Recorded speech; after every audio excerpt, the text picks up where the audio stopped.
India गठबंधन अब अपनी आखिरी सांसें ले रहा है। मुख्य पार्टी कांग्रेस ने इससे अपने हाथ खींच लिए हैं। कांग्रेस क्षेत्रीय दलों से पर्याप्त सहयोग नहीं मिलने से बहुत खफा है। सूत्रों की माने तो कहा जा रहा है कि नेहरू गांधी परिवार अब इस गठबंधन को खत्म करने का मन बना चुका है। ये घटनाक्रम विपक्ष की पूरी राजनीति के लिए बहुत बड़ा झटका है। हाल ही में बिहार में मिली करारी हार इस गठबंधन के ताबूत में आखिरी कील साबित हुई। अंदर ही अंदर टूट चुके रिश्ते अब सामने आ गए हैं। कई दल महीनों से नाराज चल रहे थे। सीट शेयरिंग पर मतभेद बढ़े, रणनीति पर असहमति खुली टकराहट में बदल गई। बिहार नतीजों ने इस पूरे समीकरण को ही बदल दिया है। कांग्रेस और आरजेडी दोनों एक दूसरे पर हार का ठीकरा फोड़ते हुए नजर आ रहे हैं। बाकी सहयोगी दलों ने भी गठबंधन की दिशा और नेतृत्व पर सवाल उठाए हैं। कई बैठकें हुई लेकिन कोई भी सहमति नहीं बनी। आखिरकार इस गठबंधन ने दम तोड़ दी।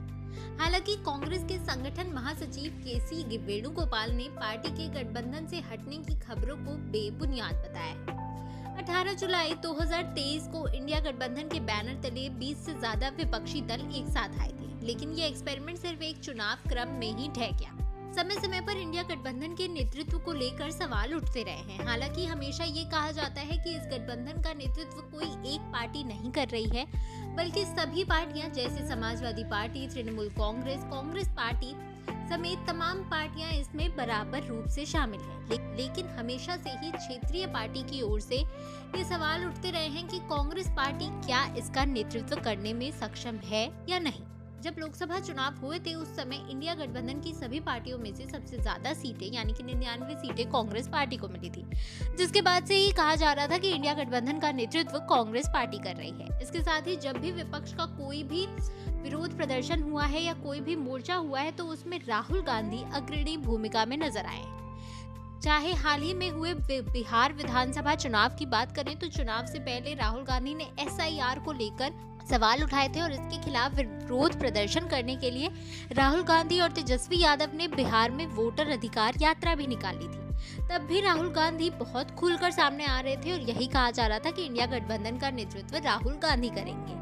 लेकिन इससे पहले भी हार के बाद कांग्रेस के नेतृत्व पर सवाल उठे हैं। जब महाराष्ट्र में हार हुई थी तब शिवसेना उद्धव बालासाहब ठाकरे गुट की तरफ से ये कहा गया था कि अगर सीट शेयरिंग ठीक से होती और उस समय कांग्रेस पार्टी उद्धव ठाकरे को मुख्यमंत्री का चेहरा घोषित कर देती तो फिर ऐसा कुछ भी नहीं होता।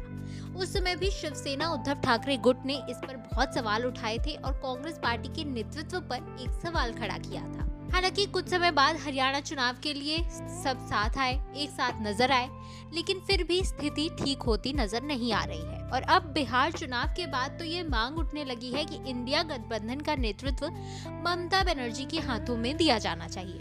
टीएमसी के नेताओं का कहना है कि टीएमसी का स्ट्राइक रेट बहुत अच्छा है, इसलिए ममता बनर्जी के हाथों में इंडिया गठबंधन का नेतृत्व देना चाहिए। वहीं अगर दूसरी पार्टियों की बात करें तो जेडीयू के नेता केसी त्यागी ने तो साफ तौर पर कह दिया है कि कांग्रेस पार्टी किसी को भी नेतृत्व में नहीं देख सकती है।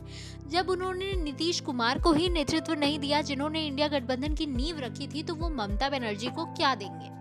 इसीलिए अब ये सवाल उठने लगे हैं कि कांग्रेस पार्टी इंडिया गठबंधन से पीछे हट रही है और अब इस गठबंधन को खत्म करने की पूरी तैयारी कर चुकी है।